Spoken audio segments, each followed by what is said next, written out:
Eh bien, salut tout le monde, c'est Tulis et compagnie, on espère que vous allez bien. Aujourd'hui, nouvelle vidéo sur la chaîne YouTube, vidéo d'achat. Donc beaucoup de miniatures, principalement du Hot Wheels, des anciennes versions, des vieux moules, donc c'est vraiment intéressant. Mais également du Corgi aussi. Ouais, un petit camion assez intéressant, donc on va vous présenter ça tout de suite.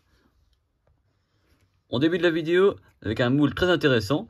Donc à première vue, on peut penser que c'est une DeLorean, mais c'est pas vraiment une DeLorean, on va tout vous expliquer dans la vidéo. Vous avez donc devant vous la Turismo.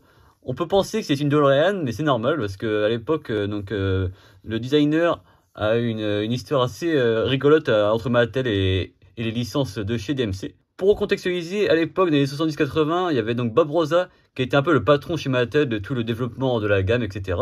Et donc Larry Woods qui était le patron des designers des miniatures. Donc en 78, ils se sont intéressés à la voiture de la DeLorean. Donc c'était une voiture un peu qui était vraiment à la mode à l'époque.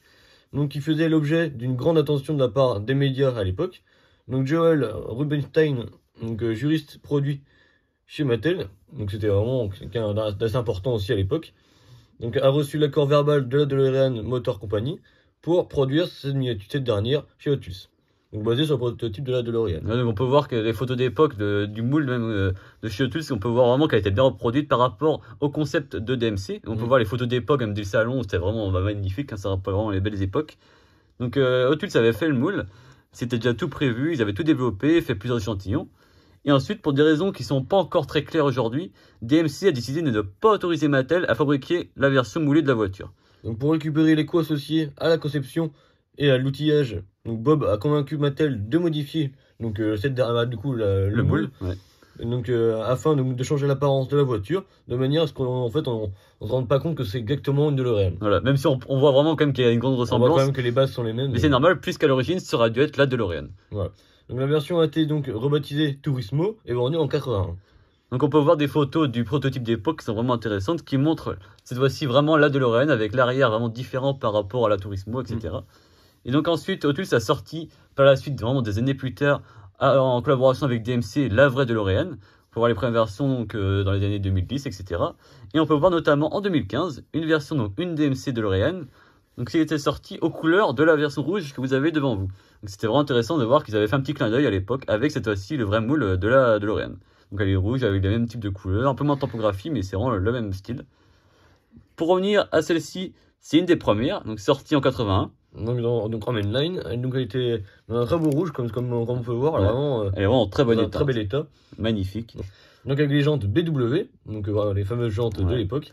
Pour voir à l'arrière, c'est assez spécifique avec les flèches en signe donc de feu, c'est assez rigolo.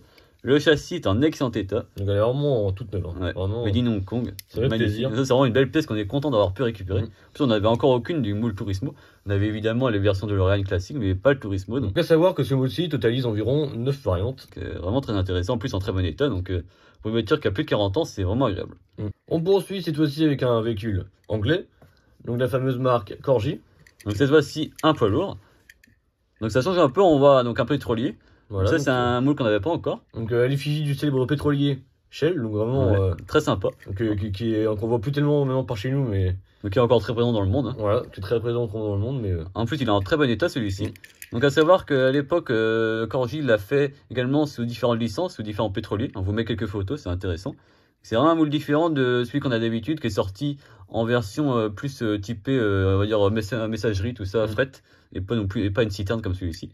Donc, on peut voir vraiment les couleurs qui sont vraiment très spéciales aussi. On peut voir un gris argenté à moitié pailleté, donc c'est vraiment c'est assez original, assez spécial. Donc celui-ci n'a pas forcément de licence, mais je pense que on a un peu réfléchi, ça ressemble un peu à l'élan devant la tête, le calandre comme ça, mais n'hésitez pas à nous le dire en commentaire. Donc celui-ci, on peut voir que c'était Corgi Junior, encore une fois fabriqué en Grande-Bretagne. Donc on va voir que le modèle c'est Petrol Tanker, qui appelle ça chez Corgi, mais après voilà c'est...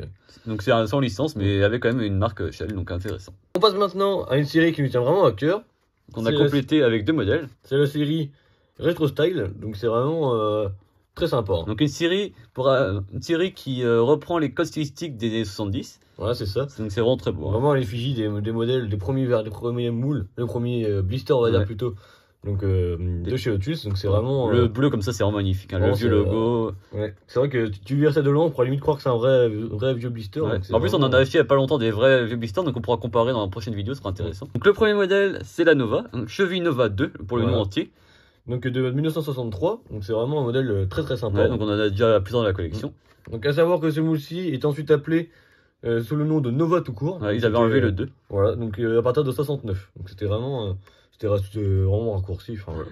Et c'est vraiment un moule très sympa. Assez vraiment atypique vraiment de chez Otus quand même. En plus là, même si celle-ci on voit qu'elle est un peu mal mise dans le blister, mais elle est vraiment plus basse devant que derrière, vraiment comme pour de vrai. Donc c'est vraiment intéressant, en version un peu custom comme ça. Les beaux décors, très très belle celle-ci. Donc châssis en plastique, légende 5SP. Le blister vraiment très beau. Donc celle-ci est sortie en 2017, donc dans la série Retro Style, et fabriquée en Malaisie. Avec des magnifiques jantes 5SP, forcément, les classiques en fait. Voilà.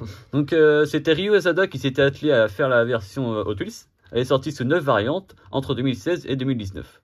En ce qui concerne donc, le modèle AHL1, donc sorti entre 62 et 65, donc c'était en 2 ou 4 portes, donc ça dépendait des modèles. Donc, moteur L4 ou L6 ou V8, donc c'était vraiment assez coupeux quand même. Bah oui, il y avait vraiment pour toutes les gammes et tous les besoins. C'était vraiment basique on va dire pour les États-Unis. C'est ça.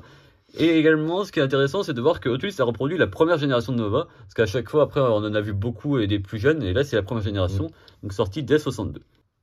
On a également récupéré dans la même série la Firebird, donc celle-ci de 73. Donc un modèle un peu plus jeune, donc AHL1 plutôt, on va dire. Elle est vraiment très belle. Donc vraiment celle-ci magnifique. Les décors vraiment très 70s. Ouais, vraiment les couleurs. Très très beau. Là c'est 50 nuances de violet on va dire. Ouais. Le blister également très sympa. Et vraiment les magnifiques jantes encore 5SP encore. Ouais, le châssis également en plastique. C'est vraiment des mainlines classiques revisitées à une couleur d'époque avec un blister spécifique. Voilà. C'est pas des roues gommes ni des châssis métal. C'est comme très sympa. Ouais. En plus c'est pas exorbitant au niveau tarif, donc c'est intéressant d'avoir des séries un peu plus originales. Donc ce moule-ci produit chez Hot Wheels de 2012 et toujours produit aujourd'hui. Donc quelque chose de vraiment très sympa. C'est cool parce que c'est des moules qu'on aime bien. Donc ouais, et puis ça peut promettre d'autres versions encore intéressantes. Donc ce moule a été dessiné par Brandon Vetuske. Donc celle-ci sortie également en 2017 dans une couleur qui est vraiment très bien et fabriquée en Malaisie.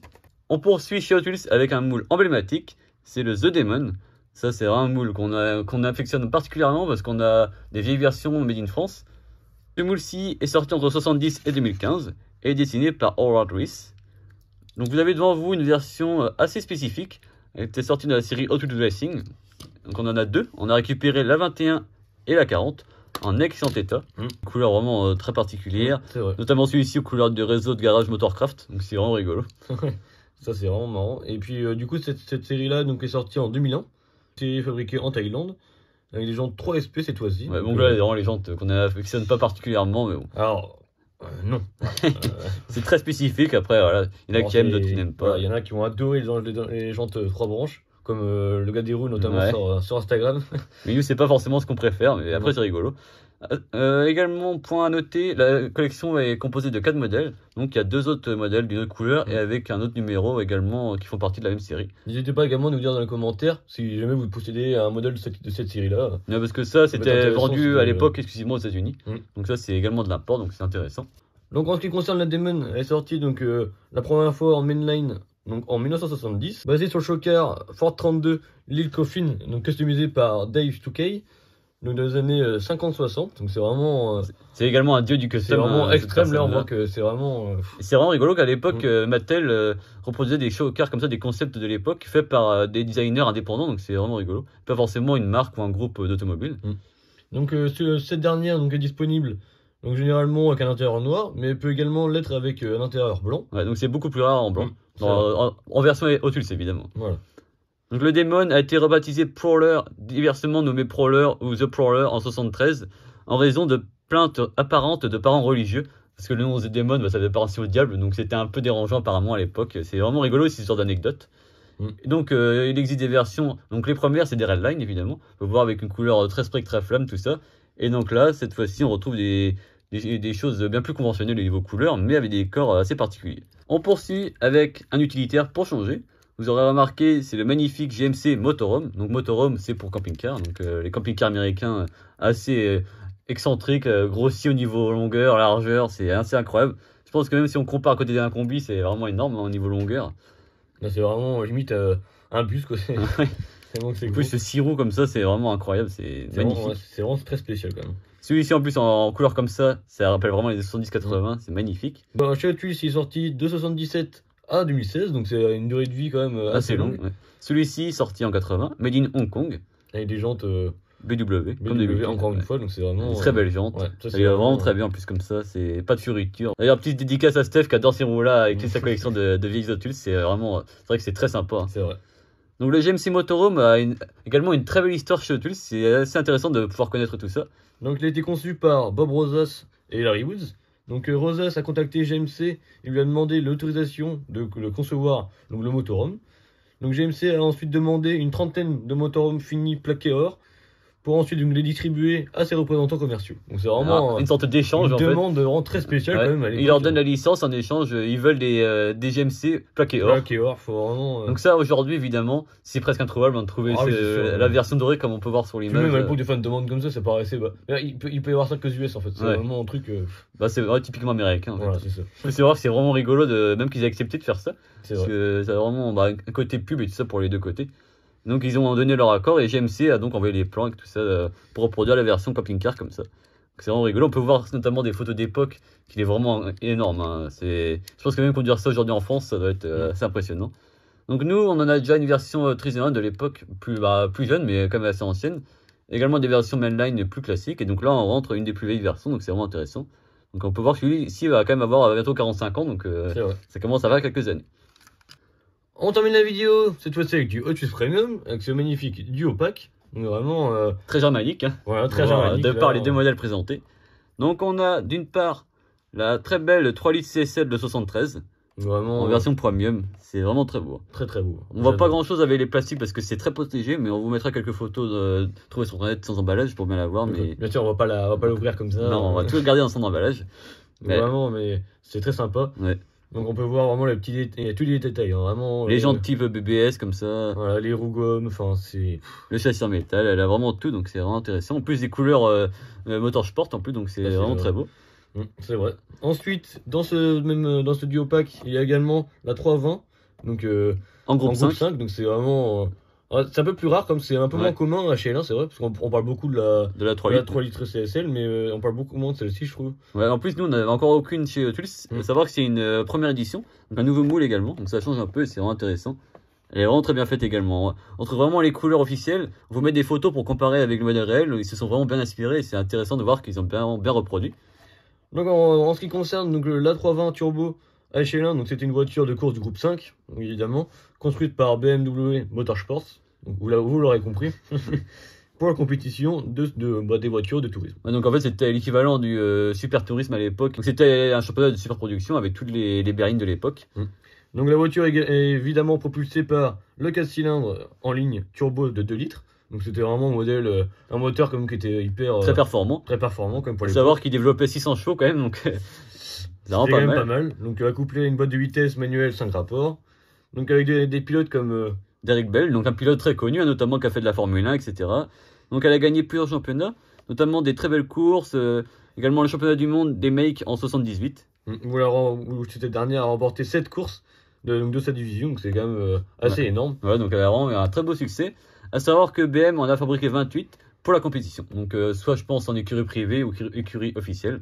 Donc c'est vraiment quand même c'est un véhicule qu'on connaît un peu moins parce que peut-être un peu moins connu on va dire. Même si c'est quand même très connu genre, mais on entend moins parler. Ouais.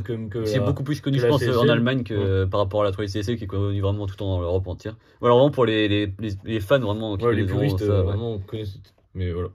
On arrive donc à la fin de la vidéo. Si elle vous a plu, n'hésitez pas à lâcher un pouce bleu, à vous abonner sans oublier la petite cloche pour ne louper aucune prochaine vidéo. N'hésitez pas également à nous dire dans les commentaires quel a été votre modèle préféré de la vidéo, mais également à nous dire si vous possédez un modèle, soit un de ces modèles ou alors un modèle de ces séries-là, on sera un plaisir d'échanger. À plus.